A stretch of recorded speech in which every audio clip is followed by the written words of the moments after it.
ಗೋಲ್ಗೋತಾ ಬೆಟ್ಟದಲ್ಲಿ 3 ಶಿಲುಬೆ ಇತ್ತು. ಎಷ್ಟು ಶಿಲುಬೆ ಇತ್ತು? 3 ಜನರನ್ನು ಶಿಲುಬೆಗೆ ಏರಿಸಿದ್ರು. ಯಾರೆಲ್ಲ? 2 ಕಳ್ಳರು. 2 ಕಳ್ಳರನ್ನ ನಾವು ಒಂದೇ ಗುಂಪು ಮಾಡಿಬಿಡೋಣ. ಇನ್ನೊಬ್ಬ ಯೇಸು ಕ್ರಿಸ್ತರು ಅಲ್ವಾ? ಯೇಸು ಕಳ್ತನ ಮಾಡಿದ್ರಾ? ಇಲ್ಲ.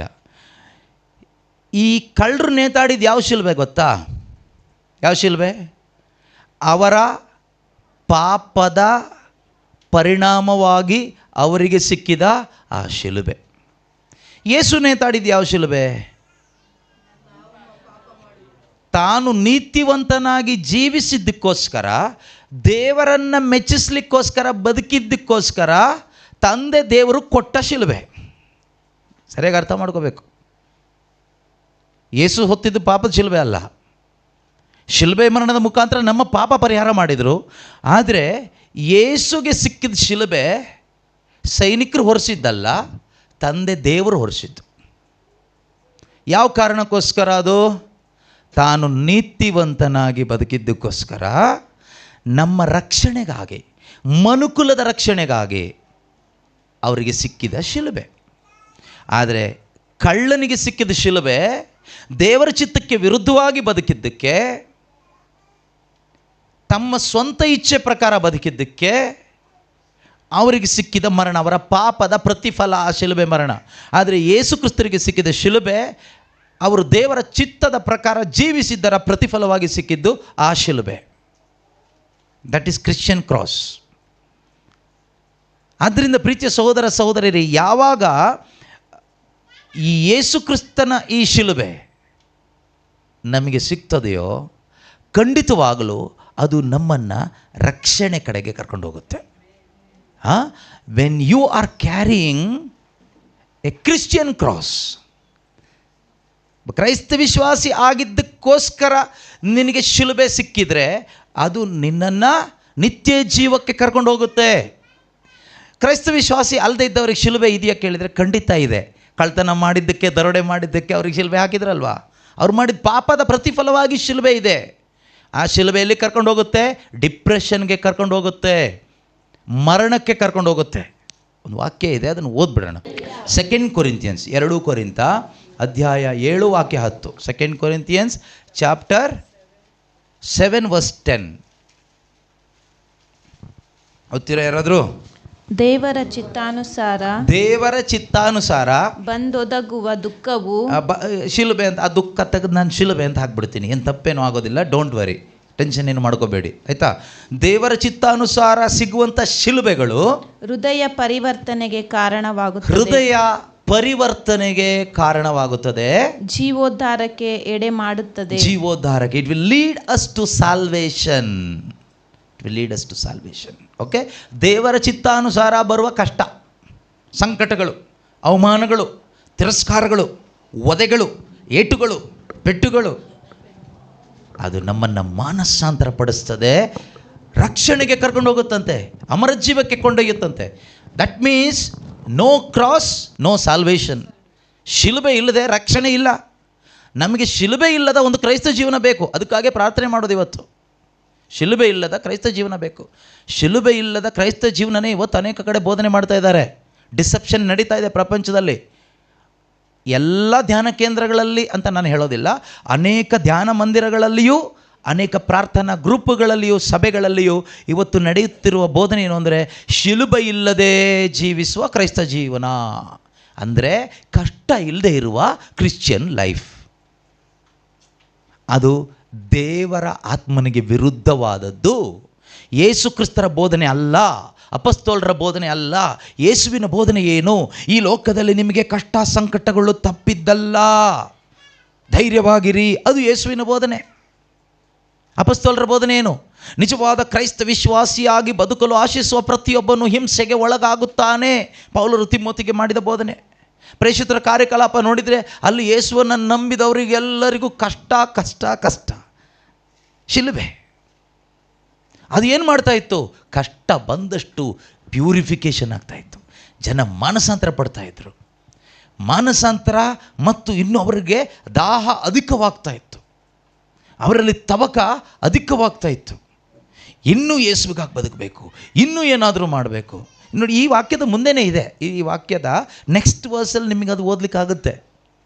ಓಕೆ, ಓದಿ ನೋಡೋಣ. ಕೇವಲ ಬೇಡ, ನೆಕ್ಸ್ಟ್ ವಾಕ್ಯ.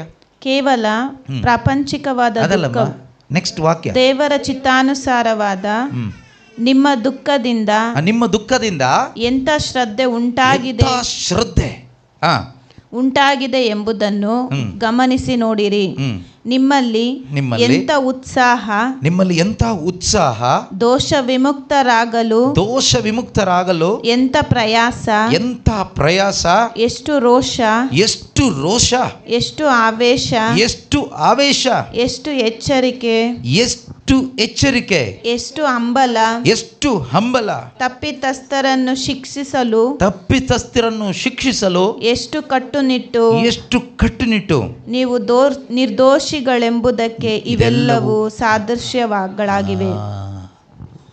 ದೇವರಿಂದ ಬರುವ ಶುಭ ಸಂದೇಶದ ನಿಮಿತ್ತ ಬರುವ ಯೇಸು ಕ್ರಿಸ್ತನನ್ನು ನಂಬಿದ್ದಕ್ಕೆ ಬರುವ ಶಿಲುಬೆಗಳು, ಸಫರಿಂಗ್ಸ್, ಕಷ್ಟ ಸಂಕಟಗಳು ನಮ್ಮಲ್ಲಿ ಏನು ಕ್ರಿಯೇಟ್ ಮಾಡುತ್ತೆ ಅಂದರೆ ಇದನ್ನು ಕ್ರಿಯೇಟ್ ಮಾಡುತ್ತೆ.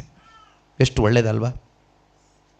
For see what eagerness this godly grief has produced in you. Godly grief will produce eagerness to serve the Lord, eagerness to live for Jesus. ಯೇಸುವಿಗಾಗಿ ಜೀವಿಸಲಿಕ್ಕೆ ತವಕ ಉಂಟು ಮಾಡುತ್ತಂತೆ ನಮ್ಮಲ್ಲಿ. ಯಾವುದು? ಕ್ರಿಶ್ಚಿಯನ್ ಕ್ರಾಸ್, ನಿಜವಾದ ಒಂದು ಕ್ರಿಸ್ತಿಯ ಶಿಲುಬೆ ಅಥವಾ ಕಷ್ಟ ಸಂಕಟಗಳು. Next, what eagerness to clear yourselves. ನಿಮ್ಮನ್ನೇ ನೀವು ಶುದ್ಧೀಕರಿಸ್ಕೊಳ್ಳಿಕ್ಕೆ ಎಷ್ಟೊಂದು ತವಕ. What indignation, what alarm, what longing, what zeal, what punishment. At every point you have proved yourselves guiltless in that manner. ಎಷ್ಟು ಚೆನ್ನಾಗಿದೆ ನೋಡಿ ವಾಕ್ಯಗಳೆಲ್ಲ. ನಿಮ್ಮಲ್ಲಿ ಎಂಥ ಉತ್ಸಾಹ, ದೋಷ ವಿಮುಕ್ತರಾಗಲು ಎಂಥ ಪ್ರಯಾಸ. ಇನ್ನೂ ನಾನು ಕ್ಲೀನ್ ಆಗಬೇಕು, ಇನ್ನೂ ನೀಟಾಗಬೇಕು, ಇನ್ನೂ ನನ್ನ ಮಾತು ಸರಿಯಾಗಬೇಕು, ಇನ್ನೂ ನನ್ನ ನೋಟ ಸರಿಯಾಗಬೇಕು, ಇನ್ನೂ ನನ್ನ ರಿಲೇಷನ್ಶಿಪ್ ವಿತ್ ಅದರ್ಸ್ ಸರಿಯಾಗಬೇಕು, ಇನ್ನೂ ನನ್ನಲ್ಲಿರುವ ಈ ಕೋಪ ಸ್ವಭಾವ ಇದು ಇನ್ನೂ ಟ್ಯೂನ್ ಅಪ್ ಆಗಬೇಕು, ನನ್ನಲ್ಲಿರುವ ಪರನ ದೂಷಣೆ ಮಾಡೋದು ಇನ್ನೂ ನಾನು ಅದರಲ್ಲಿ ಸರಿ ಮಾಡ್ಕೋಬೇಕು. ಸೊ ಇದಕ್ಕೆ ನಾವು ಆಸೆ ಪಡ್ತೀವಿ. ಇದು ನಮ್ಮಲ್ಲಿ ದೊಡ್ಡ ಒಂದು ಹೋರಾಟ. ಆದರೆ ಪರಿಶುದ್ಧಾತ್ಮರಿಲ್ಲದೆ ಇದ್ದವರಲ್ಲಿ ಹೋರಾಟ ಏನು ಗೊತ್ತಾ? ಇನ್ನೂ ಒಂದು ಸೈಟ್ ಬೇಕು, ಇನ್ನೂ ಒಂದು ಮನೆ ಬೇಕು, ಇನ್ನೂ ಒಂದು ಹೆಂಡತಿ ಬೇಕು, ಇನ್ನೂ ಒಂದು ಗಂಡ ಬೇಕು, ಇನ್ನೂ ಒಂದು ಜೊತೆ ಬಟ್ಟೆ ಬೇಕು, ಇನ್ನೂ ಒಂದು ಸ್ವಲ್ಪ ಸಿಕ್ಕಬೇಕು, ಇನ್ನೂ ಒಂದು 100 ಗ್ರಾಮ್ ಚಿನ್ನ ಬೇಕು, ಇನ್ನೂ ಒಂದು ಒಳ್ಳೆ ಕೆಲಸ ಬೇಕು, ಇನ್ನೂ ಒಂದಿಷ್ಟು ದುಡ್ಡು ಬೇಕು. ಇದೇ ಆಸೆ. ಅದಕ್ಕಾಗಿ ಏನು ಮಾಡ್ತೀವಿ? ಇನ್ನೂ ಒಂದಿಷ್ಟು ಕ್ಯಾಂಡಲ್ ಉಂಟಿಸ್ತೀವಿ, ಇನ್ನೂ ಒಂದಿಷ್ಟು ಹರಕೆ ಹೊತ್ಕೊಳ್ತೀವಿ, ಇನ್ನೂ ಒಂದಿಷ್ಟು ಧ್ಯಾನಕ್ಕೆ ಹೋಗ್ತೀವಿ, ಇನ್ನೂ ಒಂದಿಷ್ಟು ಬ್ರದರ್ಸ್ಗಳನ್ನ, ಮಂತ್ರವಾದಿಗಳ ಥರ ಇರೋ ಬ್ರದರ್ಸ್ಗಳು ಕರೆಸಿ ಅಲ್ಲಿ ಇಲ್ಲಿ ನೀರು ಹಾಕಿಸಿ, ಉಪ್ಪು ಹಾಕಿಸಿ, ಬ್ಲಸ್ ಮಾಡಿಸಿ ಕಳಿಸ್ತೀವಿ. ಯಾಕೆಂದರೆ ಇನ್ನೂ ಸುಖ ಪಡಬೇಕು, ಇನ್ನೂ ಮಜಾ ಮಾಡಬೇಕು. ಹಾಗೆ ಬದುಕಿದರೆ ಗೊತ್ತಿಲ್ಲದೆ ನರಕಕ್ಕೆ ಹೋಗಿ ಬೀಳಬೇಕಾಗುತ್ತೆ. ಧನಿಕ ಶ್ರೀಮಂತಂತರ ಆ ರೀತಿ ವಂಚನೆಗೊಳಗಾಗಬೇಡಿ. ದೇವರು ಕೊಡುವ ಈ ಒಳ್ಳೆ ಶಿಲುಬೆ ಹೊತ್ಕೊಳ್ಳಿಕ್ಕೋಸ್ಕರ ಆಸೆ ಪಡಿ. ಖಂಡಿತವಾಗಿ ಪ್ರೀತಿಯ ಸಹೋದರ ಸಹೋದರಿಯರೇ, ನೀವೊಬ್ಬರು ಕ್ರೈಸ್ತ ವಿಶ್ವಾಸಿ ಆಗಿದ್ದರಿಂದ, ಯೇಸುವನ್ನು ನಂಬಿದ್ರಿಂದ, ಬೈಬಲ್ ಕೈಯಲ್ಲಿ ಎತ್ಕೊಂಡಿದ್ದರಿಂದ ನಿಮಗೆ ಏನಾದರೂ ತಿರಸ್ಕಾರ ಬಂದರೆ, ಅವಮಾನ ಬಂದರೆ, ಯಾರಾದರೂ ನಿಮಗೆ ಒದೆ ಕೊಟ್ಟರೆ, ಯಾರಾದರೂ ನಿಮ್ಮ ಬಗ್ಗೆ ಇಲ್ಲ ಸಲ್ಲದು ಹೇಳಿದರೆ, ನಿಮ್ಮಷ್ಟು ಭಾಗ್ಯವಂತರು ಬೇರೆ ಯಾರೂ ಇಲ್ಲ. ಯಾಕೆ ಅಂದರೆ ಅದು ಶಿಲುಬೆ. ಅದು ಯಾರಿಂದ ಬಂದಿದ್ದು? ಅದು ದೇವರಿಂದ ಬಂದಿದ್ದು, ದೇವರ ಇಚ್ಛೆ ಅನುಸಾರವಾಗಿ ಬಂದಿದ್ದು. Everyone who believe in Jesus Christ and follow Jesus Christ shall suffer persecution. ಯೇಸು ಕ್ರಿಸ್ತನ ಅನುಯಾಯಿಯಾಗಿ ಭಕ್ತಿಯಿಂದ ಬಾಳಲು ಆಶಿಸುವ ಪ್ರತಿಯೊಬ್ಬಳು ಹಿಂಸೆಗೆ ಒಳಗಾಗುತ್ತಾಳೆ. ಇದು ದೇವರ ಇಚ್ಛೆ, ಆಗಬೇಕು ಅನ್ನೋದು ದೇವರ ಇಚ್ಛೆ. ಏನು ಬ್ರದರ್ ಹಿಂಗೆ ಹೇಳ್ತಾ ಇದ್ದೀರಾ? ನಮಗೆ ಕಷ್ಟ ಆಗ್ತಾ ಇದೆ. ಕಷ್ಟ ಆಗುತ್ತೆ. ಯಾರಿಗೆ? ಲೋಕವನ್ನು ಪ್ರೀತಿ ಮಾಡುವ ನಿನಗೆ ತುಂಬ ಕಷ್ಟ. ಆದರೆ ಯೇಸುವನ್ನು ಪ್ರೀತಿ ಮಾಡುವ ನಿನಗೆ ಕಷ್ಟ ಆಗೋದಿಲ್ಲ, ಇಷ್ಟ ಆಗುತ್ತೆ. ಆದರೆ ಕಷ್ಟ ಆಗುತ್ತೆ. ಆದರೆ ಆ ಥರ ಕಷ್ಟ ಅಲ್ಲ, ಇದು ಬೇಡ ಅಂತ ಕಷ್ಟ ಅಲ್ಲ, ಇದು ಬೇಕು ಆದರೆ ನನಗೆ ಆಗ್ತಾ ಇಲ್ಲ. ಪೌಲ್ ಹೇಳ್ತಾರಲ್ಲ, I want to do good but I am not able to do, I am struggling. Oh God, where are you? ದೇವರೇ, ನೀನು ಎಲ್ಲಿದೆಯಾ? ನಾನು ಇದೆಲ್ಲ ಮಾಡಬಾರ್ದು ಅಂದ್ಕೊಂಡಿರ್ತೀನಿ, ಅಂದರೆ ಮಾಡಿಬಿಟ್ಟಿದ್ದೀನಲ್ಲ ದೇವರೇ. ನಾನು ಇದೆಲ್ಲ ನೋಡಬಾರ್ದು ಅಂದ್ಕೊಂಡೆ, ಆದರೆ ಅದನ್ನೇ ನೋಡ್ತಾ ಇದ್ದೀನಿ. ನಾನು ಇವ್ರ ಬಗ್ಗೆ ಈ ರೀತಿ ತಪ್ಪಾಗಿ ಆಲೋಚನೆ ಮಾಡಲೇಬಾರ್ದು ಅಂದ್ಕೊಂಡೆ, ಆದರೆ ಅದನ್ನೇ ಮಾಡ್ತಾ ಇದ್ದೀನಿ. ಸಾರಿ ಲಾರ್ಡ್, ನನಗೆ ಆಗ್ತಾ ಇಲ್ಲ, ಹೆಲ್ಪ್ ಮೀ. ಕೊನೆಯಲ್ಲಿ ಪೌಲ್ ಹೇಳ್ತಾರಲ್ವಾ, ಅಯ್ಯೋ ನಾನೆಂಥ ನಿರ್ಭಾಗ್ಯನು. ವಾಪಸ್ 7ನೇ ಅಧ್ಯಾಯಕ್ಕೆ ಬಂದಿದ್ದೀವಿ ನಾವು, ಆಯಿತಾ? ನಾನೆಂಥ ನಿರ್ಭಾಗ್ಯನು, ನನ್ನನ್ನು ಇದರಿಂದ ತಪ್ಪಿಸೋರು ಯಾರು? 23ನೇ ವಾಕ್ಯನ ಅದು, 24 ಓದಿ ನೋಡೋಣ. ಅಯ್ಯೋ ನಾನೆಂಥ ನಿರ್ಭಾಗ್ಯನು, ಅಯ್ಯೋ ನಾನೆಂಥ ನಿರ್ಭಾಗ್ಯನು, ನನಗೆ ಅವ್ರ ಥರ ಮನೆ ಇಲ್ವಲ್ಲ ಅಂತ ಅಲ್ಲ ಪೌಲ್ ಹೇಳ್ತಾ ಇರೋದು. ಅಯ್ಯೋ ನಾನೆಂಥ ನಿರ್ಭಾಗ್ಯನು, ನನಗೆ ಅವ್ರ ಥರ ಹೆಂಡತಿ ಇಲ್ಲಲ್ಲ, ಗಂಡ ಇಲ್ಲ ಅಂತೆಲ್ಲ ಪೌಲ್ರು ಹೇಳ್ತಾ ಇರೋದು. ನಾನೆಂಥ ನಿರ್ಭಾಗ್ಯನು ಅಂತ ಪೌಲ್ರು ಹೇಳೋದಕ್ಕೆ ಕಾರಣ ಏನು? ನನಗೆ ಯೇಸು ಥರ ಆಗ್ಲಿಕ್ಕೆ ಆಗ್ತಾ ಇಲ್ವಲ್ಲ, ನನಗೆ ಯೇಸುವಿನ ಸ್ವಭಾವ ಪ್ರಕಟಪಡಿಸ್ಲಿಕ್ಕೆ ಆಗ್ತಾ ಇಲ್ವಲ್ಲ. ನಾನು 6ನೇ ಅಧ್ಯಾಯ ದಾಟಿ ಹೊಸ ಜನ್ಮ ಪಡ್ಕೊಂಡು ಬಂದರೂ ಕೂಡ ಆ ಹೊಸ ಜನ್ಮದಲ್ಲಿ ಜೀವಿಸ್ಲಿಕ್ಕೆ ಆಗ್ತಾ ಇಲ್ವಲ್ಲ. ಇನ್ನು ಹಳೆ ಜನ್ಮ ಅಂದರೆ ನಾನು ಅವಾಗ ಹೇಳಿದ್ನಲ್ಲ, ಮತ್ತೆ ರಿಪೀಟ್ ಮಾಡಲಿಕ್ಕೆ ಇಷ್ಟ ಇಲ್ಲ. ಆ ಜನ್ಮದಲ್ಲೇ ನಾನು ಇನ್ನೂ ಇದ್ದೀನಲ್ಲ, ನಾನೆಂಥ ನಿರ್ಭಾಗ್ಯನು ಅನಿಸ್ತಾ ಇದೆ ಯಾರಿಗಾದರೂ? ಹಾಗಾದರೆ ನೀವು ಭಾಗ್ಯವಂತರು, ಯು ಆರ್ ಸೋ ಬ್ಲೆಸ್ಡ್. ನೀವೇ ನಿಜವಾದ ಕ್ರೈಸ್ತರು, ನೀವಲ್ಲ ಈಗ ಅನ್ನಿಸ್ತಾ ಇದ್ದವರು.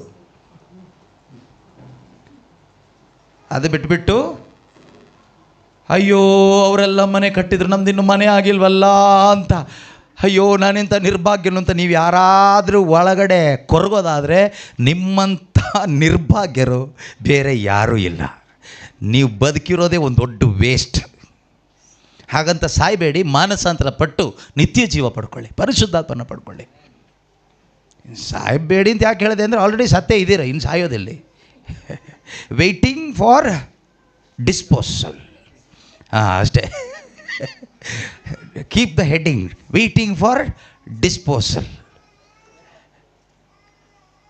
ಆಯಿತಾ? ಸೊ ಡಿಸ್ಪೋಸ್ ಮಾಡಲಿಕ್ಕೆ ವೆಯ್ಟ್ ಮಾಡ್ತಾ ಇದ್ದೀವಿ ಅಷ್ಟೇ, ಕಾಯ್ತಾ ಇದ್ದೀವಿ. ಆ ರೀತಿ ಬೇಡ. You should wait for the ಗ್ಲೋರಿಫಿಕೇಷನ್.